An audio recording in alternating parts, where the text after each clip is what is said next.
बारिश का मौसम हो और राजस्थान का स्ट्रीट फूड, फिर चाहे बात हो नाश्ते की या इवनिंग स्नैक्स की, दोनों में बस एक ही नाम आता है और वो है जोधपुर का फेमस डिलीशियस सुपर क्रंची कलमी वड़ा। तो स्वागत है आपका होममेड बाय निशा में। आज हम बनाएंगे कलमी वड़ा को बिल्कुल जोधपुरी स्टाइल में, वही टिप्स वही सीक्रेट। तो चलिए शुरू करते हैं। तो इसके लिए मैंने ली है अप्रॉक्स 1/4 कप मूंग की धुली दाल और चना दाल अप्रॉक्स 1 कप। इन दोनों दालों को मैंने रात में भिगो दिया था। अप्रॉक्स 5 से 6 घंटे भीगने के बाद में जब हमारी दाल अच्छे से भीग जाए तब आप उन्हें धोइए और उसे डालिए मिक्सिंग ग्राइंडर जार में। जब आप दाल को मिक्सिंग ग्राइंडर जार में डालें तो ऑलवेज ध्यान रखें कि आपको शुरू में उसमें पानी ऐड ऑन नहीं करना है, अदरवाइज़ आपके दाल का बैटर जो है वो पतला हो सकता है। जब आप दाल को एक बार ग्राइंड कर लें और आपको लगता है कि आपकी दाल का बैटर अभी ढंग से नहीं ग्राइंड हुआ है, तब आप उसमें 4 से 5 चम्मच तक पानी ऐड ऑन कर सकते हैं। तो ये देखिए, फर्स्ट मैंने इसको 1 टाइप चर्न किया है। स्टिल मेरी दाल जो है वो थोड़ी सी हार्ड है, अभी अच्छे से चर्न नहीं हुई है। तो अब इस स्टेज पर मैं इसमें ऐड ऑन करूँगी अप्रॉक्स 4 चम्मच तक का पानी और फिर मैं इसे वापस से ग्राइंड करूँगी। आपको पता है हमारे जो कलमी बड़े हैं ना, फुल ऑफ प्रोटीन, फाइबर और जितने विटामिन आपको चाहिए ना बॉडी में, वो सब कुछ इसमें मिलेंगे। बिकॉज ना तो हम इसमें मैदा ऐड ऑन करेंगे, ना हम इसमें सूजी ऐड ऑन करेंगे। ये सिर्फ बनेंगे दाल के और घर के खुशबूदार मसालों के। तो ये देखिए, मेरी दाल अच्छे से ग्राइंड हो चुकी है। अब हम इसे निकालेंगे एक बाउल में और दाल को निकालने के बाद अप्रॉक्स आप उसे 30 मिनट्स के लिए रेस्ट करने दीजिए। आफ्टर 30 मिनट्स हम उसमें ऐड ऑन करेंगे अदर मसाले। तो 30 मिनट्स बाद मैंने इसमें ऐड ऑन किया है सबसे पहले ग्रीन चिली अप्रॉक्स 2 स्पून, भुना हुआ जीरा अप्रॉक्स 1 स्पून तक। साथ में ऐड ऑन करेंगे हींग। हींग एक्चुअली डाइजेशन में बहुत हेल्प करती है, तो उसे ज़रूर ऐड ऑन करें।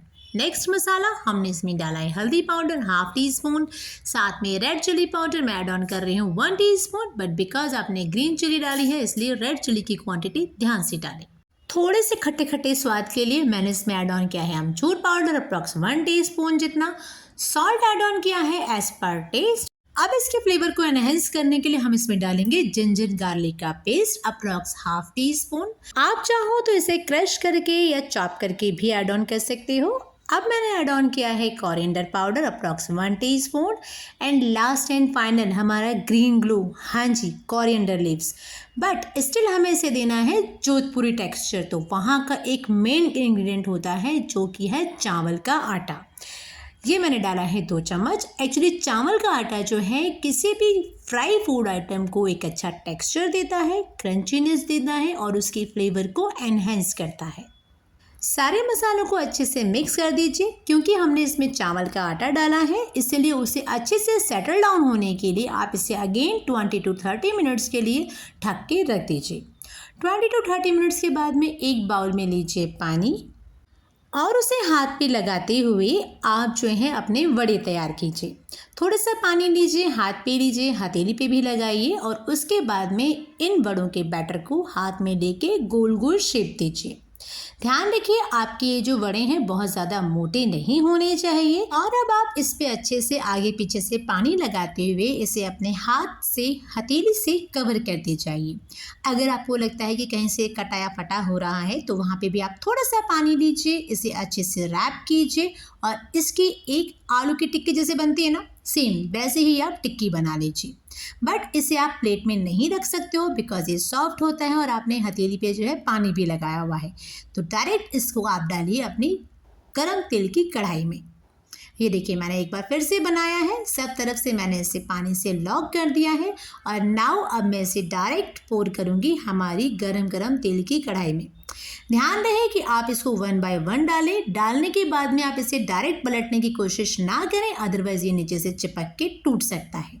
अप्रॉक्स 1 to 2 मिनट्स जब ये अच्छे से पक जाए उसके बाद में ही आप जो है उसमें दूसरा वड़ा डालें। टिल द टाइम आप पहले वाले वड़े को फ्लिप कर लीजिए। गैस को हमेशा लो टू मीडियम फ्लेम पर ही रखें। गैस को तेज करके जल्दी जल्दी पकाने की कोशिश ना करें, अदरवाइज वड़े जल जाते हैं, अंदर से पकते नहीं हैं और क्रिस्पी भी नहीं बनते हैं। तो इसे लो टू मीडियम फ्लेम पर ही आराम से पकने दीजिए। यस, ये थोड़ा सा टाइम टेकिंग प्रोसेस है, लेकिन जब ये बन के निकलते हैं और इसे आप चाय और कॉफ़ी के साथ में सर्व करते हो, बाहर हो रही हो बारिश और चाय और कॉफ़ी के साथ हो कलमी वड़े, तो बस उससे बेटर कुछ राजस्थानी फ्लेवर आपको घर बैठे मिल ही नहीं सकता। तो ये देखिए, इसी तरह से मेरा दूसरा और तीसरा वड़ा भी तैयार होके कढ़ाई में फ्राई होने के लिए जा चुका है। अगेन हिलाइएगा नहीं, उसे रेस्ट करके अपने आप फ्लिप होके कढ़ाई में जाने दीजिए। जैसे ये अभी गया है, आपको इसे ज़्यादा ऊपर से गोल्डन ब्राउन नहीं करना है, बिकॉज इसको हमको अभी सेकेंड डिप और देना है, मतलब हमें इसे सेकेंड टाइम और फ्राई करना है। अगर अब एक बार में ही इसे अच्छे से लाल कर दोगे ना, तो सेकेंड टाइम में तो ये जल जाएंगे। इसीलिए आप इसको सिर्फ इतना ही फ्राई करें कि ये पका हुआ हो बट ओवर कुक्ड ना हो। और बस इस तरह से करके मैंने अपने सारे कलमी बड़े तैयार कर लिए हैं।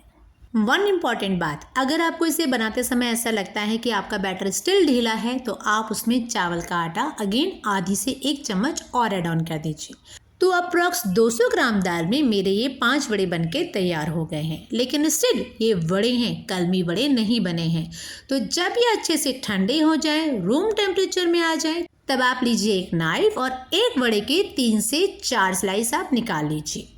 कलमी वड़े का नाम कलमी वड़ा इसलिए पड़ा बिकॉज हम इसे कलम के रूप में, स्टिक के रूप में काट कर फिर फ्राई करते हैं और उसके बाद ही इसे सर्व किया जाता है। अगर मान लीजिए आपको ये इवनिंग में बनाने हैं, तो आप इसको 1 डिप करके फ्राई करके पीसेस करके रख लीजिए। जब भी आपको इसे खाना हो तब आप उठाइए, गरम गरम ऑयल में इसे डालिए, फ्राई कीजिए और ये खाने के लिए तैयार है।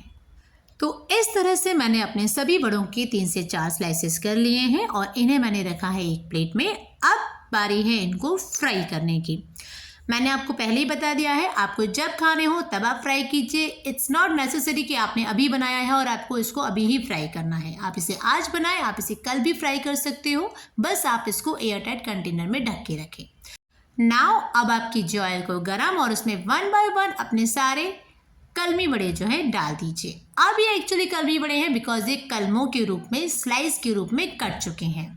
आपको इन्हें फ्राई करना है ओनली गोल्डन ब्राउन होने तक। गैस की आंच को तेज ना करें, ऑलवेज इसे मीडियम आंच पे रखें। इस टाइम आपको कम आंच की ज़रूरत नहीं है बिकॉज हमने ऑलरेडी इसे 1 टाइम फ्राई करके एक फ्राई की कोटिंग दे दी है। तो आप रखिए गैस को मीडियम स्टीम पर और इसे फटाफट फ्राई कीजिए टिल द टाइम इसका कलर ऐसा हो जाता है गोल्डन ब्राउन।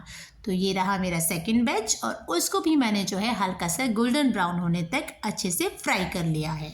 तो देखा आपने हमारा कलमी वड़ा बनाना कितना आसान है। अब घर में कोई भी पार्टी हो, गेस्ट आ रहे हो या इवनिंग स्नैक्स का टाइम हो, नेवर टू वरी, कलमी वड़े बना के आप इसे रखिए और जब भी खाना हो गरम गरम फ्राई कीजिए। साथ में बनाइए हरे धनिए की चटनी, मीठी मीठी सौंठ वाली चटनी। लिंक मैं आपको डिस्क्रिप्शन बॉक्स में नीचे दे ही रही हूँ, जो मैंने ऑलरेडी आपके लिए बनाई हुई है। साथ में बनाइए टी एंड कॉफ़ी। फ्राई कीजिए ग्रीन चिली बीच में एक चॉप करके और सर्व कीजिए इसे गरम गरम कलमी वड़े के साथ में। उम्मीद है आपको हमारी रेसिपी पसंद आई होगी, तो लाइक शेयर एंड सब्सक्राइब कीजिए होममेड बाय निशा को।